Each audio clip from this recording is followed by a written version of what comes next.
Écoutez Sirot Relek Rafalef, troisième sira sur Yitro. La parasha de Yitro, elle se termine avec une loi qui nous dit que dans le temple, lorsque les Kohanim y montaient sur l'autel, il ne devait pas y avoir de marche. C'est-à-dire que les Kohanim ne devaient pas écarter les jambes de trop. Et la Torah nous dit pour ne pas dévoiler ta nudité sur l'autel. Parce qu'on sait que comme ils avaient une grande tunique, s'ils écartent trop les jambes, ça découvre un petit peu une partie de leur corps. Et sur ce verset, la Mechilta, elle l'explique. Elle dit si déjà des pierres qui n'ont pas de connaissance, de compréhension, Dieu nous dit de ne pas les mépriser, de ne pas leur faire honte, en quelque sorte. Alors à plus forte raison, ton ami qui est à l'image de Dieu, que tu ne dois pas lui faire honte à lui non plus. Et Rashi, il reprend ce commentaire de la Mechilta, mais il change un petit peu. Il nous dit, de la même manière que ces pierres ne peuvent pas t'en vouloir pour leur avoir fait honte, mais que malgré tout, puisqu'elles ont une certaine utilité, la Torah t'ordonne de ne pas leur faire honte. Alors ton ami qui est à l'image de ton créateur, et qui lui va faire attention si tu lui fais honte ou non, alors à plus forte raison que lui non plus tu ne dois pas lui faire honte. Alors on voit que Rachid a fait un certain changement par rapport au commentaire de la Mechilta. On peut comprendre, Rachid il vient mentionner le fait que l'ami va ressentir la honte et la pierre ne ressent pas la honte. Il dit pas que la pierre elle comprend pas, elle comprend rien, elle voit rien, elle entend rien. Il dit la pierre ne va pas ressentir la honte comme ton ami. Donc ça on comprend un peu mieux. Pourquoi Rachid il rajoute ça? Ça nous amène quelque chose en plus. Pareil, Rachid ne dit pas ton ami qui est à l'image de Dieu, il dit qui est à l'image de ton créateur, pour mettre un lien direct avec toi. Toi qui vas monter sur l'autel. Donc là, on peut comprendre encore pourquoi Rachid rajoute. Mais pourquoi Rachid rajoute la phrase qui nous dit puisque ces pierres ont une certaine utilité, alors la Torah t'a ordonné de ne pas leur faire honte. Pourquoi tu as besoin de rajouter cette phrase ici? Est-ce que les pierres, elles ont une utilité ou pas? Qu'est-ce que ça veut dire? Et le Rabbi va analyser ces deux explications de la Mechilta et de Rashi pour nous expliquer que les deux cherchent à dire quelque chose de légèrement différent. Quand on regarde la Mechilta, juste avant la Mechilta, elle nous explique que c'est pas partout dans le temple qu'il y a cette interdiction de faire des pas trop grands et de dévoiler une partie du corps. L'autel, c'est vrai que c'est pas du tout l'endroit le plus saint. Il y a des endroits qui sont beaucoup plus saints, le sanctuaire, le saint des saints. Là-bas, on nous dit pas qu'il y a un besoin de ne pas écarter les jambes. Par contre, l'autel, on vient de te le dire. Alors, c'est étonnant. C'est pour ça que la Mechilta a besoin de venir préciser. T'inquiète pas, c'est que dans l'autel, même les autres endroits qui sont plus saints, il n'y a pas cet interdit. C'est spécifique à l'autel. Donc a priori, quand on voit ce commentaire de la Mechilta, on aurait pu penser la chose suivante. En vérité, on a une question. Si on n'a pas le droit d'écarter trop les jambes, c'est par question de sainteté de l'endroit, donc on ne le fait pas. Mais ton ami, lui, il n'a pas une sainteté aussi grande que le Beth Amikdash. Donc pourquoi tu apprends d'une loi du Beth Amikdash sur la honte que tu dois faire à ton ami? C'est deux choses différentes. Dans l'un, il y a une certaine sainteté qu'il n'y a pas dans l'autre. En vérité, on voit que ce n'est pas une question de sainteté, puisqu'il te dit, même les endroits les plus saints, il n'y avait pas cet interdit là-bas. Donc on écarte tout de suite l'idée que c'est à cause que c'est lié à la sainteté de l'endroit. La preuve, c'est que même les endroits les plus saints, il n'y a pas cet interdit du tout. Donc c'est quoi la raison? C'est parce que c'est les pierres elles-mêmes de l'autel qui ont une particularité qui fait en sorte que tu ne dois pas leur faire honte. Ça, c'est ce que la Mechilta vient nous amener. Maintenant, on comprend pourquoi Rachid vient rajouter cette phrase. Parce que Rachid, lui, il n'a pas dit tout ce que la Mechilta a dit avant. Rachid, il n'est pas venu te prouver que c'est pas une question de sainteté. Ça, il l'a pas dit encore, Rachid. Il n'a pas dit dans les endroits les plus saints, il n'y a pas cet interdit, c'est que pour l'autel. Donc c'est que les pierres elles-mêmes. Rachid l'a pas dit, donc ça on ne peut pas le savoir. Donc Rachid vient te rajouter une phrase par rapport à la Mechilta pour rattraper ce que lui n'a pas dit. Et dans cette phrase, il te dit parce que les pierres elles ont une certaine utilité. Et donc lui aussi, avec cette phrase, il vient de dire la même chose que la Mechilta. C'est les pierres elles-mêmes qui font en sorte, par leur particularité, qu'on ne doit pas leur faire honte. C'est tout. Et d'ailleurs, on sait qu'il y avait d'autres marches dans le Beth Amikdash. Et pourtant là-bas, on ne mentionne pas du tout le fait de ne pas écarter les jambes. Donc on voit que c'est spécifique à, à l'autel, aux pierres de l'autel. Alors maintenant, c'était sur la forme, mais sur le fond, il y a quand même une question qui se pose. Est-ce que tu as vraiment besoin de cette loi de ne pas faire honte aux pierres de l'autel pour apprendre qu'il ne faut pas faire honte à un autre juif?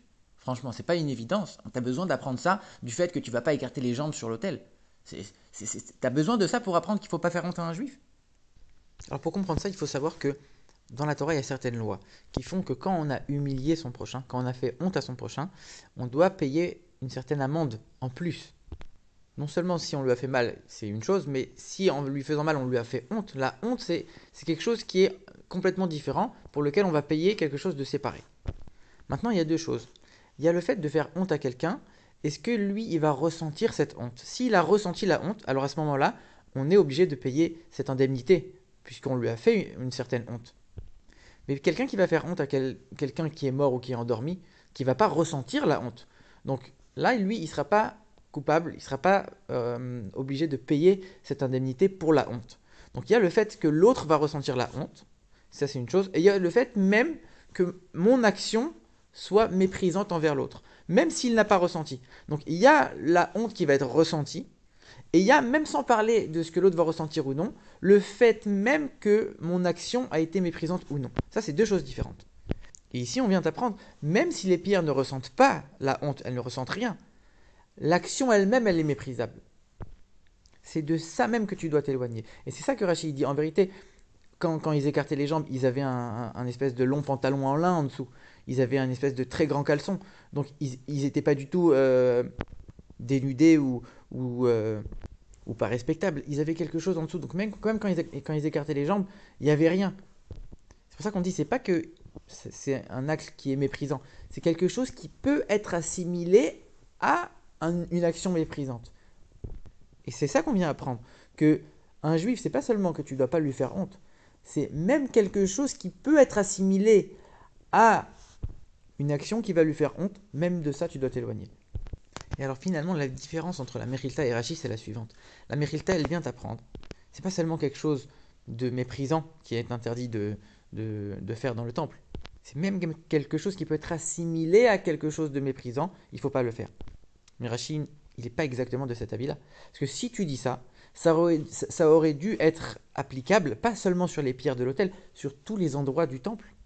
Si c'est juste une action, c'est l'action qui peut être assimilée, qui va elle-même être un problème, alors ça doit s'appliquer partout, puisque c'est l'action le problème.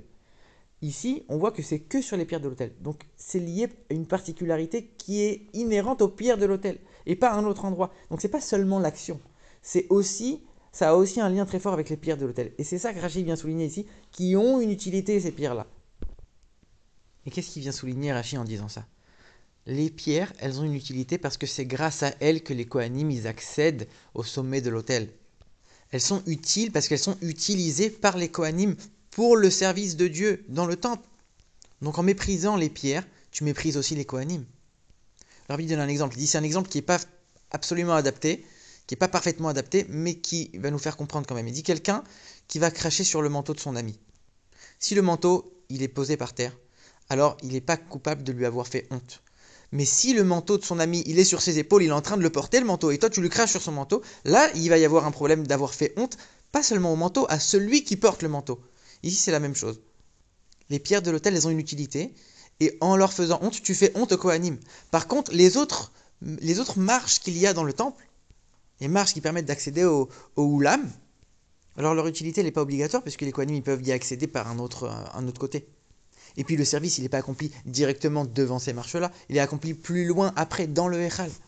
Donc ces marches-là, il n'y a pas de problème de faire honte à qui que ce soit, puisque elles sont pas, c'est pas comme le manteau qui appartient à quelqu'un directement. Elles sont pas associées à qui que ce soit, ces marches-là. Alors que l'autel, lui, bien sûr, tu montes sur l'autel lui-même. Et c'est sur l'autel lui-même que tu fais le service des sacrifices, etc., le service du temple. Et c'est ça que Rachid vient rajouter, il nous dit, parce que ton ami qui est à l'image de ton créateur, en fait, il est en train de te dire quoi? Si tu fais honte à cet ami, en vérité, tu as fait honte à Dieu, puisque les deux, c'est les mêmes. Lui, il est à l'image de ton créateur. Donc de la même manière qu'en faisant honte aux pierres, tu fais honte au Kohanim, là, en faisant honte à ton ami, tu fais honte à Dieu. Et c'est ça qu'apporte Rashi en plus par rapport à la Mechilta. Et c'est pour ça aussi que Rashi rajoute, il dit, ces pierres qui, elles, ne ressentent pas la honte. On l'a dit a priori, s'il n'y a pas de honte qui est ressentie, alors il n'y a pas de problème d'après la loi stricte. Mais puisqu'elles ont une utilité, alors en leur faisant honte, tu fais honte au Kohanim. Ici c'est la même chose, comme on l'a dit, si tu fais honte à ton prochain, en vérité tu fais honte à Dieu. Mais même encore plus, c'est que ton prochain lui-même, il va lui aussi ressentir la honte. Contrairement aux pierres. Et c'est ça le raisonnement de cette explication finalement. Les pierres qui ne ressentent pas, déjà tu dois faire attention. Ton ami qui lui va ressentir, à plus forte raison. Alors comme on sait à chaque fois que le rabbi commente un commentaire de Rashi, il nous dit que ce commentaire il nous apporte quelque chose de plus dans la profondeur de la Torah. Toute la paracha de Yitro, elle nous parle du don de la Torah, des 10 commandements. Et ce verset, il vient clore cette paracha. Quand on regarde les 10 commandements, on voit que ça commence avec des commandements généraux, très importants, reconnaître l'existence de Dieu, ne pas faire l'idolâtrie. Et après, on termine avec des petits, entre guillemets, des petites choses qui sont un peu évidentes, ne pas tuer, ne pas voler, etc. Et on te met les deux types de commandements différents, on les met ensemble en disant, tous font partie des 10 commandements. De la même manière que les premiers ont été donnés par Dieu, les derniers aussi ont été donnés par Dieu. Même les petites choses sont aussi un ordre de Dieu. Et puis il n'y a pas que les choses, que les commandements envers Dieu qui comptent, il y a aussi les commandements envers ton prochain. C'est pour ça qu'on termine avec des commandements de l'homme envers son prochain. Pour t'apprendre que de la même manière que reconnaître Dieu, ne pas faire l'idolâtrie, c'est des commandements envers Dieu, ne pas tuer, ne pas voler, les commandements envers ton prochain, c'est aussi des commandements envers Dieu. Il faut les accomplir parce que Dieu nous l'a demandé. Et c'est ça que Rachid vient souligner ici. Il dit, ton ami qui a été à l'image du Créateur. En vérité, Dieu et le juif, c'est une seule et même chose.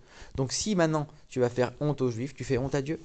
Si tu ne respectes pas les mitzvot entre toi et ton prochain, donc en vérité, c'est même ton lien avec Dieu qui va s'altérer. Et ça, on parle que dans les choses négatives, ne pas faire honte, mais faire du bien, ça marche aussi. Quand on fait du bien à un juif, quand on aime un autre juif, on peut parvenir à aimer Dieu. On ne peut pas aimer véritablement Dieu si on n'aime pas les juifs, si on n'aime pas notre prochain.